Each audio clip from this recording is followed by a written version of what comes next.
Olá, eu sou a Cristina, este é o Relivrando e hoje eu vou conversar com vocês sobre Noite, do Elie Wiesel. Bem-vindos!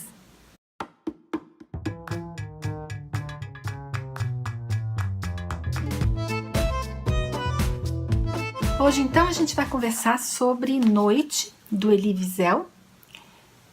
Eu li em inglês, mas tem em português, é uma edição muito fácil de se encontrar, né? Um livro fácil de se encontrar.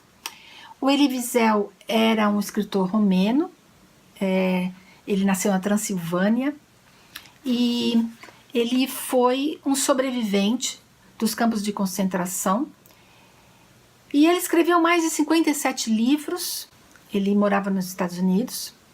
40 anos depois da primeira edição, que foi em 56, a esposa dele, a Marion Wiesel, fez uma nova tradução do livro e fez um novo lançamento dele.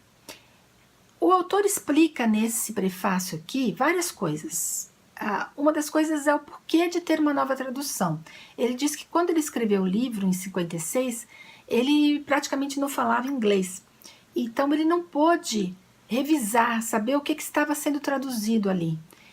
E 40 anos depois, quando ele já era fluente em inglês, ele conseguiu pegar e ver que ele gostaria de ter uma nova tradução. Então a esposa dele fez isso para ele. E ele fala também nesse prefácio o porquê dele ter sobrevivido, por que ele acredita que sobreviveu e qual o sentido que ele quis dar para isso. Então, uma das coisas que ele quis fazer é que as pessoas não esquecessem do que aconteceu nos campos de concentração.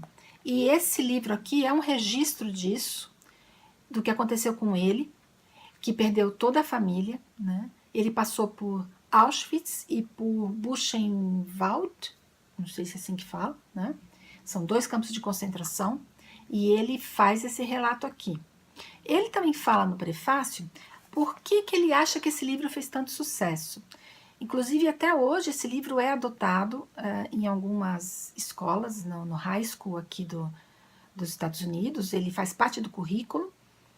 E ele fala que isso se atribui ao fato de que até os anos 50 e 60, ninguém falava muito sobre a Segunda Guerra, pelo menos não através de livros, né? E que nessa época, quando ele lançou o livro, os editores começaram a investir em livros sobre a Segunda Guerra, e o dele foi um dos primeiros. Depois deflagrou aí essa coisa de querer falar da Segunda Guerra através de filmes, livros, conferências, até mesmo dentro da sala de aula. A Segunda Guerra acabou virando matéria, né? O Holocausto, os campos de concentração acabaram virando matéria de sala de aula. Então ele atribui o sucesso desse pequeno livro dele, de 120 páginas, a isso, a ser um dos primeiros a ter coragem de falar sobre o assunto. Porque até aquela data, ele também diz aqui, que a coisa estava muito fresca ainda, né? Então as pessoas ainda se ressentiam muito, sofriam muito com esse assunto e meio que evitavam falar. Mas a partir dessa época, as pessoas que tinham sobrevivido, muitas delas já estavam morrendo. Então, os editores, os autores e toda a sociedade começou a sentir a necessidade de não perder esse registro vivo, essa parte viva da história, e começou a querer explorar isso. Por isso que surgiram várias coisas sobre a Segunda Guerra, até hoje a gente vê muita coisa. E esse aqui foi um dos primeiros. Tanto é que esse é um livro muito simples, se a gente for comparar com outros livros que a gente lê sobre a Segunda Guerra. Mas isso não significa que não seja um livro de muito conteúdo e dolorido. Mas hoje, claro, já tem relatos muito mais complexos, com muito mais documentação histórica, inclusive. Esse aqui é a vivência dele. Talvez também, por ser a vivência dele, seja tão chocante. Porque livros assim, como o da Anne Frank, por exemplo, né? Outro livro que fala da vivência, né, de uma sobrevivente da Segunda Guerra, são livros que chocam pela veracidade, né, e pela crueza do seu relato, daquilo que aconteceu ali. Então esse livro é assim. A escrita dele é muito fácil de ler, a gente lê muito rápido. Eu descobri até que esse livro tem 2 continuações, que formam uma trilogia, que chamam Dawn and Day. Aí eu não sei se tem em português, porque eu acabei não procurando, mas também não li.